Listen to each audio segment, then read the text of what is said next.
Magandang araw mga kaibigan. Bigyan natin ng reaksyon ngayon, opinion, itong pahayag ni Attorney Ferdinand Topacio tungkol sa kalagayan ni Yusek Claire Castro. Kasi pinag-submitar sila lahat ng courtesy resignation, lahat na presidential appointees sa PCO. So, nag-submit naman ng courtesy resignation ng ating minamahal na Auntie Claire. Baka matuluyang tanggapin ni PCO Secretary Dave Gomez ang courtesy resignation ni Auntie Claire. Anong mangyari? Ito. Grabe, si Attorney Ferdinand Topacio talagang nagpahayag, official statement. Sabi niya, protect Auntie Claire at all cost. Huwag tayong papayag na tatanggalin siya, dapat manatili siya sa pwesto. Ang galing. Pakinggan natin si Attorney Topacio. Castro, huwag naman po sana. Mawawala yung isang source of entertainment natin. Sino bang pagtatawa na? Mawawala yung sulat Pilipino. Utang na loob, inuudyukan, hinihikayat ang taong bayan na iparinig natin ang ating tinig. Ipatrending natin ang hashtag Protect Claire at all costs. Sa gitna ng inihaing courtesy resignation ni Yusek Claire Castro, nanawagan si PDP Laban Spokes Attorney Ferdy Topacio na protektahan ang numero unong entertainment source ng bayan. Official statement ko, pero pinadala ko sa media. Ito ay bukal sa aking puso at ako'y nananawagan ng masidhi sa Malacanang na huwag po sanang tanggalin si Yusek Claire Castro. Sana siya lamang ang gawing tagapagsalita na pwedeng mag-brief sa media. Wala na sanang iba. Bakit? Hindi, kasi kita mo ha. Itong mahalang ito, masyadong seryoso kita mo ha, yung mga opisyal. Sina Garsamin, sina Remulla. Tuwing sila ay humaharap sa media, masyadong seryoso, nagagalit yung mga tao. Etong si Claire Castro, tuwing humaharap sa media, nagtatawanan tayo. Masaya Yan ang kailangan natin. Kasi kita nyo, bahang-bahana naman ng Maynila kahapon. Di ba? Umulan na ng konti. Ang taas ng bilihin, ang taas ng self-rated poverty, nagkakabahabahagi ang mga Pilipino. Pro-impeachment, anti-impeachment, pro-Duterte, pro-Marcos. Ngunit, may isa pong pinagkakaisahan ang lahat ng Pilipino. Maging dilaw. Tatanggalin nila. Nagkakaisang yun, nagiging symbol of unity ng mga Pilipino. Si Auntie Claire, agree ba kayo? Tingnan mo. Mga Duterte supporters, Attorney Topacio nananawagan, let's protect Auntie Claire at all cost. Payag ba kayo mga kaibigan? Ako, payag ako. Kung kinakailangan pipirma ng petition, pipirma ako. Huwag siyang tanggalin yan kasi nga entertainment sa daming problema ng bayan ngayon. Kung ano-ano na lang yan. Kailangan, So, hindi lang si Attorney Topacio ang nananawagan na huwag siyang tanggalin. Kahit si Attorney Roweno Ganson, post niya kahapon ba yun? Yung, huwag!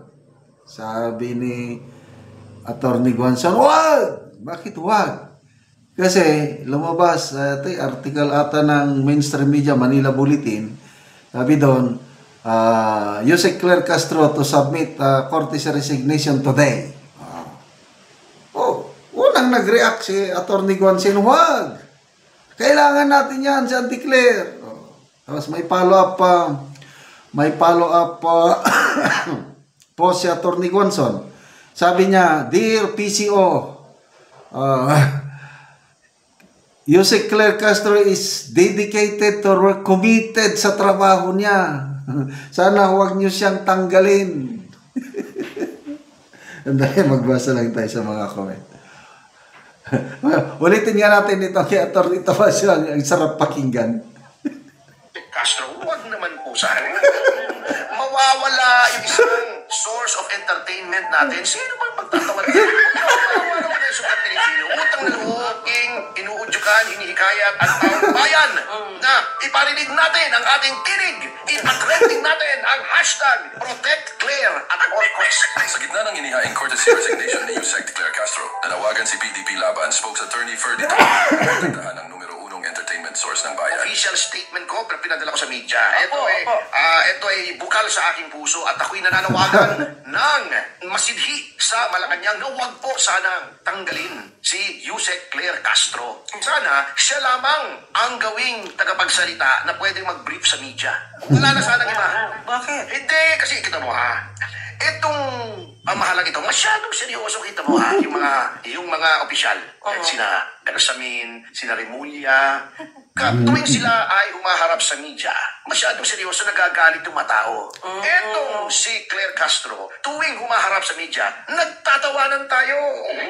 Yan ang kailangan natin kasi kita nyo, bahang-baha na naman ng Maynila kahapon. Di ba? Umulan na ng konti. Ang taas ng bilihin, ang taas ng self-rated poverty, nagkakabahabahagi ang mga Pilipino. Pro-impeachment, anti-impeachment, pro-Duterte, pro-Marcos. Ngunit, may isa pong pinagkakaisahan ang lahat ng Pilipino. Maging dilap, tatanggalin nila si Yusek Castro.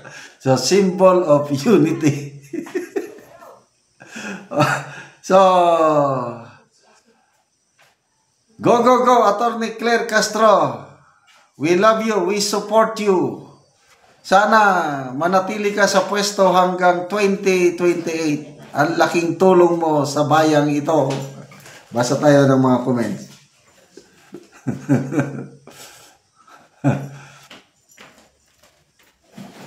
Ali Palabuli, parang may satik sa Claire Castro, same BBM. Popie Red Tab, yes! Huwag po tanggalin si Auntie Claire. O, tignan nyo. Edwin Silos, huwag nyo pong tanggalin si Yusek. Yusek nga sakit. Yusek. Claire Castro, siya ang dahilan po kung bakit ako nagme-maintenance pa dahil kung mawala na siya, paano na? Di na ako ma-inspire uminom ng gamot. Kasi pag nakita at narinig ko siya nagsasalita, tumataas ang dugo ko. Kaya please, huwag po kuya. Nakaka-high blood pala. Ano ba ito? RB Balagtas, Attorney Claire, tabla tato. Yan, ang daming comments ito. Ayaw nila. Domingo Clemencia, huwag sana tanggalin si Claire Castro. Wala na kaming libangan araw-araw. Nakakatawa palagi.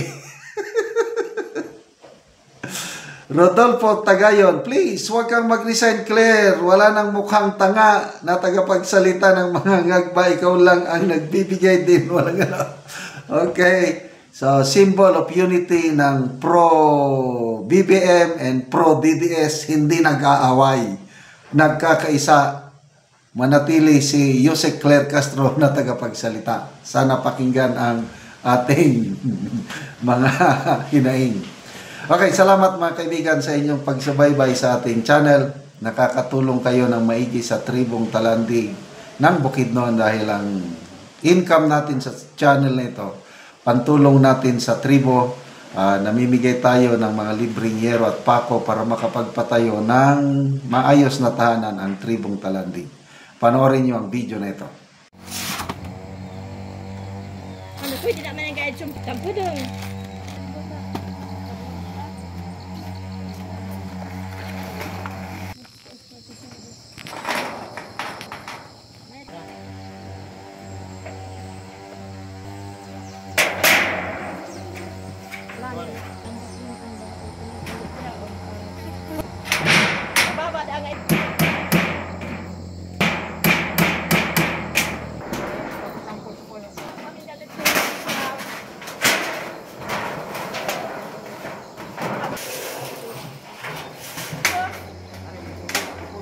O karon nindot tagid kaay tan-awon ang balay ilang ante.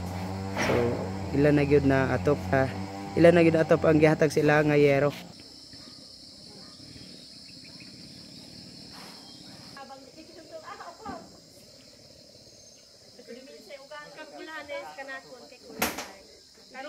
Nindot na gyud kayo ang balay ilang ante.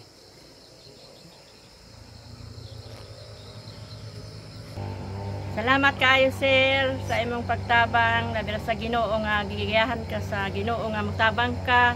O sa sir, salamat kaayo kay daghan pa kaayo nanginahanglan sa amoa. Unya sa labi sa imong kuan gi himo nga mo ay imong gisugo nga mag tan-aw og mga pobre nga wala ilang ikapalit. So salamat kaayo sir. Dagang pagit kaayo sir ang nanginahanglan dinhi sa among barangay. So diara ko kutob sir. Salamat kaayo sa Ginoo ra gid magbalo sa imong ha. Salamat kayo, ante.